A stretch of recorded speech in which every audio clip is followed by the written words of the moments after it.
Hey guys, അപ്പം എല്ലാവർക്കും ഇന്നത്തെ ഒരു പുതിയ വീഡിയോയിലോട്ട് സ്വാഗതം. ആദ്യം തന്നെ ഞാൻ എന്നെ പരിചയപ്പെടുത്താം. എൻ്റെ പേര് ശ്രീനന്ദന ജേവി. ഞാൻ ട്രിവാൻഡ്രത്താണ് പഠിക്കുന്നത്. BSc നഴ്സിംഗ് സ്റ്റുഡൻ്റ് ആണ്. അപ്പോൾ ഞാൻ സെക്കൻഡ് സെമ്മിലാണ് കേട്ടോ പഠിക്കുന്നത്. അപ്പോൾ ഞാൻ കുറച്ച് വീഡിയോസൊക്കെ എൻ്റെ ക്ലിനിക്കൽ പോസ്റ്റിംഗ് റിലേറ്റഡ് ആയിട്ടുള്ള വീഡിയോസൊക്കെ ചെയ്ത സമയത്ത് കുറേ പേര് ഇൻസ്റ്റയിലൊക്കെ പേഴ്സണൽ മെസ്സേജ് അയച്ച് ചോദിക്കുന്നുണ്ട്, എങ്ങനെയാണ് ചേച്ചി അഡ്മിഷൻ കാര്യങ്ങളെന്നൊക്കെ. അങ്ങനെ ഒരുപാട് പേര് മെസ്സേജ് അയച്ചു കേട്ടോ. എന്നിട്ട് ഇത് റിലേറ്റഡ് ആയിട്ടുള്ള വീഡിയോസൊക്കെ ചെയ്യുമെന്ന് ചോദിച്ചു. അപ്പം ഞാൻ വിചാരിച്ച് ചെയ്തേക്കാം, ഒരുപാട് പേർക്ക് എന്തായാലും യൂസ്ഫുൾ ആവുന്നു. അപ്പം എനിക്ക് ഒരുപാട് ഡൗട്ട്സ് ഒക്കെ വന്നിട്ടുണ്ടായിരുന്നു ക്വസ്റ്റ്യൻ ആയിട്ട്. അപ്പം ഞാൻ എന്നെക്കൊണ്ട് പറ്റുന്ന രീതിയിൽ മാക്സിമം ഞാൻ റിപ്ലൈ ഒക്കെ അവിടെ തന്നെ കൊടുക്കാൻ ശ്രമിച്ചിട്ടുണ്ട്. പക്ഷേ നമ്മൾ പറയുന്ന കാര്യങ്ങൾ അതേ ഒരു സെൻസിലും കാര്യങ്ങളും അവർക്ക് മനസ്സിലാകണം എന്നില്ല. അപ്പോൾ തന്നെ വീണ്ടും ഡൗട്ട്സ് ഒരുപാട് വരുന്നതായിട്ട് തോന്നി. അപ്പോൾ നമുക്ക് വീഡിയോയിലാവുമ്പോൾ നല്ല ക്ലാരിറ്റിയോടെ ക്ലിയർ ആയിട്ടെല്ലാം പറഞ്ഞു കൊടുക്കാൻ പറ്റും. അതുകൊണ്ടാണ് കേട്ടോ വീഡിയോ ചെയ്യുന്നത്. അപ്പം എല്ലാവർക്കും ഇന്നത്തെ വീഡിയോയിലോട്ട് ഒരിക്കൽ കൂടി സ്വാഗതം. നമ്മുടെ Q&A സെഷനിലോട്ട് പോവാം. ആദ്യം തന്നെ കുറച്ച് കുട്ടികൾ എന്നോട് ഒരു സെയിം ക്വസ്റ്റ്യൻ തന്നെ ചോദിച്ചിട്ടുണ്ടായിരുന്നു. ലിസ, ആൻ, അങ്ങനെ കുറച്ച് പേര് എവിടെയാണ് പഠിക്കുന്നത്, BSc നഴ്സിംഗ് ആണോ?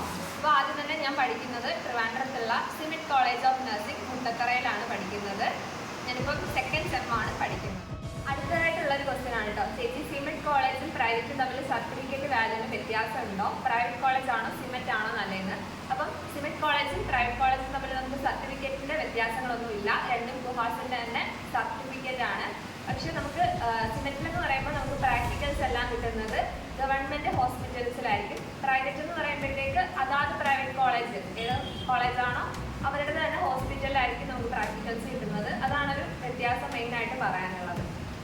നമ്മുടെ അടുത്ത ക്വസ്റ്റ്യൻ എന്ന് പറയുന്നത്, ചേച്ചി മുട്ടത്തറ സിമറ്റ് കോളേജ് ആണോ നല്ല കോളേജാണോ? ചേച്ചി ക്ലാസ് ഒക്കെ എങ്ങനെയുണ്ട്? അവിടെ കൊടുക്കാൻ വേണ്ടിയാണ്, പ്ലീസ് റിപ്ലൈ. ഓക്കെ, കോളേജ് ഞാനിപ്പോൾ പഠിക്കുന്നത് നല്ല കോളേജാണ്. ക്ലാസ് ഒന്നും കുഴപ്പമില്ല, കൊടുക്കാൻ ഓഫ്കോഴ്സ് നല്ല ഓപ്ഷൻ ആയിരിക്കും.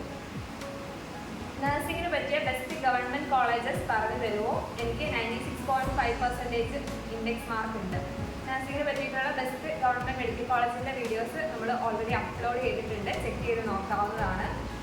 അടുത്തതായിട്ട്, ചേച്ചിക്ക് LBS വഴിയാണോ അഡ്മിഷൻ കിട്ടിയത്? ആണെങ്കിൽ എത്ര ഇൻഡെക്സ് മാർക്ക് ഉണ്ടായിരുന്നു ഒന്ന് പറയാമോ?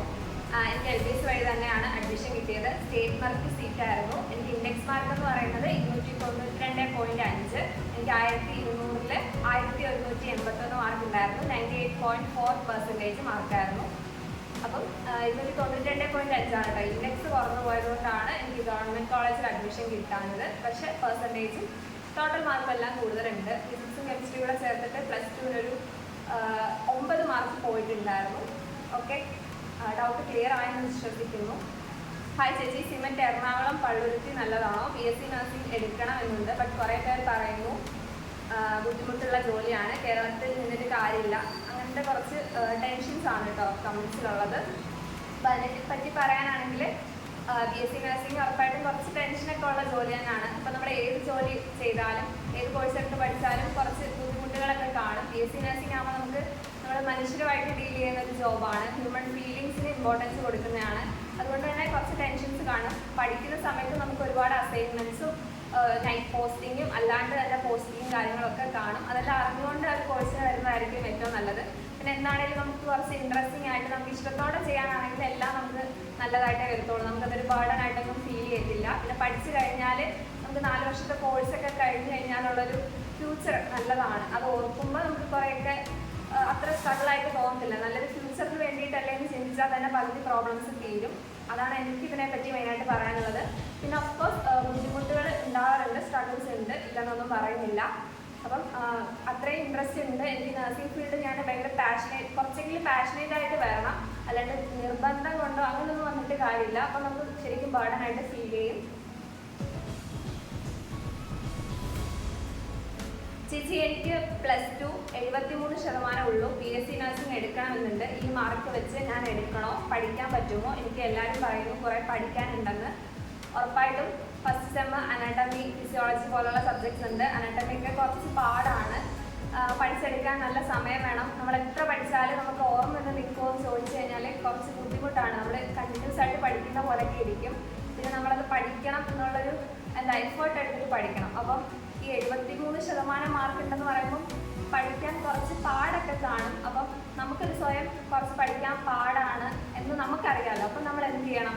എന്നും പഠിച്ചു പോകണം. അന്നന്ന് പഠിപ്പിക്കുന്നത് അന്നന്ന് പഠിക്കാനായിട്ട് ശ്രമിക്കണം. നമ്മൾ ഹാർഡ് വർക്ക് ചെയ്ത് എഫേർട്ട് എടുക്കാൻ റെഡിയാണെന്നുണ്ടെങ്കിൽ നമ്മുടെ രക്ഷാത ആർട്സ് എടുക്കണം എന്നുള്ള കാര്യത്തിൽ സിൻസിയറിറ്റിയാണ്, അത്രയൊക്കെ ഉള്ളൂ.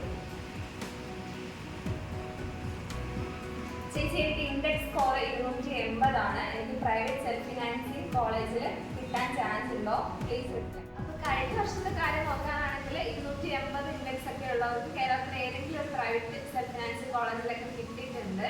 പിന്നെ പ്രധാനമായിട്ട് നമ്മൾ ശ്രദ്ധിക്കേണ്ട ഒരു കാര്യം എന്ന് പറഞ്ഞു കഴിഞ്ഞാൽ എല്ലാ കോളേജിലും നമുക്ക് ഇഷ്ടപ്പെട്ട കോളേജിൽ മാത്രമേ നമ്മൾ ഓപ്ഷൻ വെക്കത്തോളെന്നൊന്നും പറഞ്ഞിരിക്കരുത്. കേരളത്തിലുള്ള എല്ലാ കോളേജസിലും ഓപ്ഷൻ വെക്കാനായിട്ട് ശ്രദ്ധിക്കണം. ഒപ്പം തന്നെ നമുക്ക് ഏറ്റവും ഇഷ്ടമുള്ള കോളേജസ് ആദ്യം വെച്ച് പോകണം. അതാണ് നമ്മൾ പ്രത്യേകം ശ്രദ്ധിക്കേണ്ടത്. ഇപ്പം ഏതെങ്കിലുമൊക്കെ കോളേജിൽ ഓപ്ഷൻ വെക്കണം എന്നല്ല പറഞ്ഞത്. അതിന് ഇപ്പം 50 കോളേജ് ഉണ്ടെങ്കിൽ 50-ൽ എനിക്ക് ഏറ്റവും ഇഷ്ടപ്പെട്ട ഓർഡറിൽ വേണം വെക്കാൻ. ഇപ്പോൾ ഒന്നാമത്തെ കോളേജ് ഏറ്റവും ഇഷ്ടമുള്ളത് ഏറ്റവും ആദ്യം വെക്കുക. തൊട്ട് താഴെ അല്ലെങ്കിൽ കുറച്ച് ഇഷ്ടം കുറവുള്ള ആ ഒരു ലെവലിൽ നമ്മൾ വെച്ച് പോകാനായിട്ട് ശ്രമിക്കണം. അടുത്തതായിട്ട് നമ്മുടെ ക്വസ്റ്റ്യൻ എന്ന് പറയുന്നത്, ചേച്ചി എനിക്ക് 257 ഇൻഡെക്സ് മാർക്കാണുള്ളത്, ഗവൺമെന്റിൽ കിട്ടാൻ ചാൻസ് ഉണ്ടോ? ചേച്ചി ഒരു കോളേജ് സജസ്റ്റ് ചെയ്ത് തരുമോ? നമുക്ക് 200 ഇപ്പം നമ്മൾ BSc നഴ്സിംഗിൻ്റെ അഡ്മിഷൻ ഭയങ്കര ടൈറ്റ് ആണ് കേരളത്തിൽ, കിട്ടാൻ നല്ല പാടാണ്. എത്ര മാർക്ക് ഉണ്ടെങ്കിലും ഗവൺമെന്റിന് പോലും അഡ്മിഷൻ നമുക്ക് കിട്ടാത്തൊരവസ്ഥയാണ്. അപ്പം 257 ഇൻഡെക്സ് മാർക്കിന് അഡ്മിഷൻ കിട്ടാൻ കുറച്ച് പാടുണ്ട്. വലിയ ഹോപ്പ് കൊടുക്കണമെന്നാണ് എനിക്ക് പറയാനുള്ളത്. പിന്നെ നമുക്ക് എന്തെങ്കിലും റിസർവേഷൻ ഉണ്ടെന്നുണ്ടെങ്കിൽ കിട്ടാനുള്ള സാധ്യതയുണ്ട്. പിന്നെ ഉറപ്പായിട്ടും എന്ത് ചെയ്യാം, നമ്മൾ അലോട്ട്മെന്റ് വെക്കുക, എല്ലാ കോളേജസിലും വെക്കാനായിട്ട് ശ്രമിക്കുക.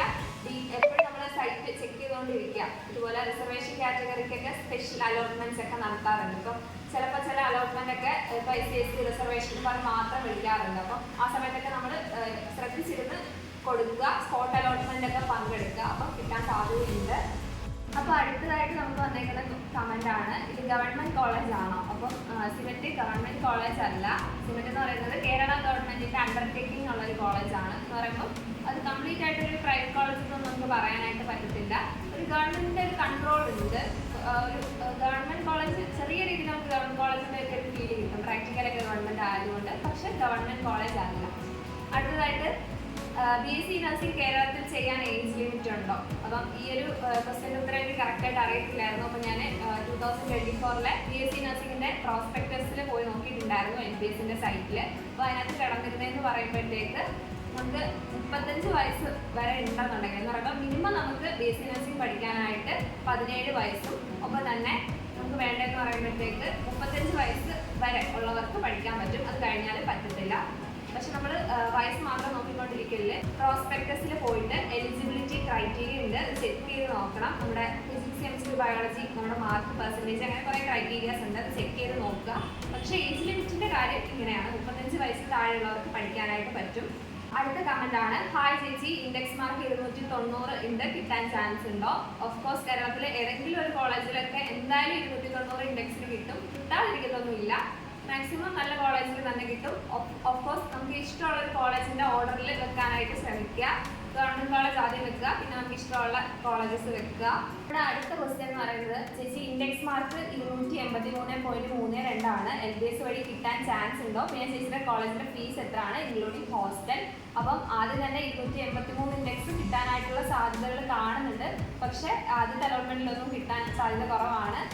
നമ്മൾ കുറച്ച് അലോട്ട്മെന്റ് ഒക്കെ വരാനായിട്ട് വെയിറ്റ് ചെയ്യുക, കിട്ടുമായിരിക്കും.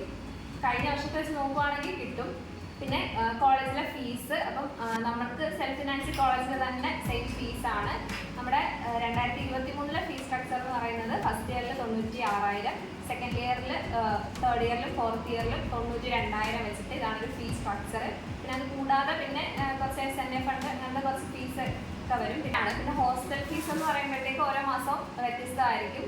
ഒരു 5,000 മുതൽ ഒരു 6,000, 6,500 അതിനുള്ളിലാണ് ഇപ്പോഴത്തെ ഹോസ്റ്റലിൻ്റെ ഫീസ് സ്ട്രക്ചർ. പിന്നെ നമ്മുടെ കോളേജിൽ ഓഫ്കോഴ്സ് നമ്മൾ കോളേജിൽ പഠിക്കുന്ന സമയത്ത് നമുക്ക് ബുക്കിൻ്റെ ഫീസൊക്കെ കാണും. അപ്പോൾ തന്നെ യൂണിഫോമിൻ്റെ ഫീ.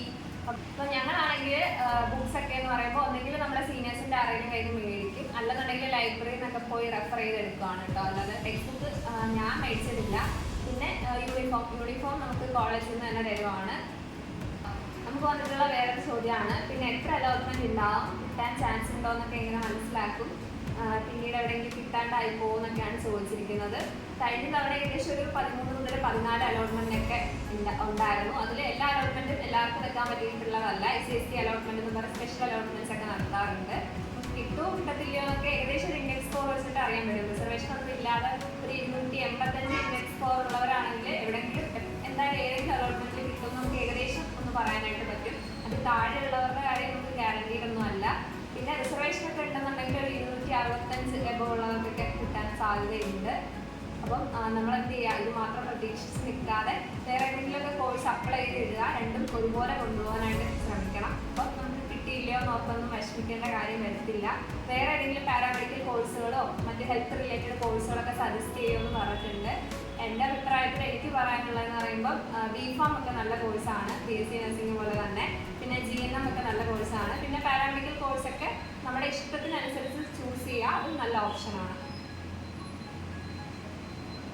അപ്പോൾ ഓൾമോസ്റ്റ് എനിക്ക് വന്ന കമൻസിലൊക്കെ ഞാൻ റിപ്ലൈ തരാനായിട്ട് ശ്രമിച്ചിട്ടുണ്ട് കമൻറ്റ് സെക്ഷനിൽ. അപ്പോൾ നമുക്ക് വീഡിയോയിലായിട്ട് ഡീറ്റെയിൽഡ് ആയിട്ട് പറഞ്ഞു തന്നിട്ടുണ്ട്. ഓഫ്കോഴ്സ് ഞാൻ ഇൻസ്റ്റാഗ്രാമിൽ എനിക്ക് വന്ന മെസ്സേജസിനൊക്കെ റിപ്ലൈ കൊടുത്തിട്ടുണ്ട്. അപ്പോൾ ഇനി എന്തെങ്കിലും കൂടുതലായിട്ട് അറിയണമെന്നുണ്ടെങ്കിൽ, കൂടുതൽ ഡൗട്ട്സ് ഉണ്ടെന്നുണ്ടെങ്കിൽ ഈ വീഡിയോയുടെ താഴെ കമൻറ്റ് ചെയ്യുക. നമ്മൾ ഉടനെ തന്നെ പാർട്ട് 2 വീഡിയോ ചെയ്യുന്നതായിരിക്കും. അപ്പോൾ വീഡിയോ ഇഷ്ടമായാൽ എല്ലാവരും ഒന്ന് സബ്സ്ക്രൈബ് ചെയ്ത് നമ്മളെ സപ്പോർട്ട് ചെയ്യുക. നഴ്സിംഗ് റിലേറ്റഡ് ആയിട്ടുള്ള കുറേ വീഡിയോസ് നമ്മുടെ ചാനലിൽ ഉടനെ തന്നെ വരുന്നതായിരിക്കും. ഓഫ്കോഴ്സ് കുറച്ച് വീഡിയോസൊക്കെ അപ്ലോഡ് ചെയ്തിട്ടുണ്ട്, നിങ്ങൾക്ക് ചെക്ക് ചെയ്ത് നോക്കാം. അപ്പോൾ ബൈ ബൈ, മറ്റൊരു വീഡിയോ ആയിട്ട് കാണാം.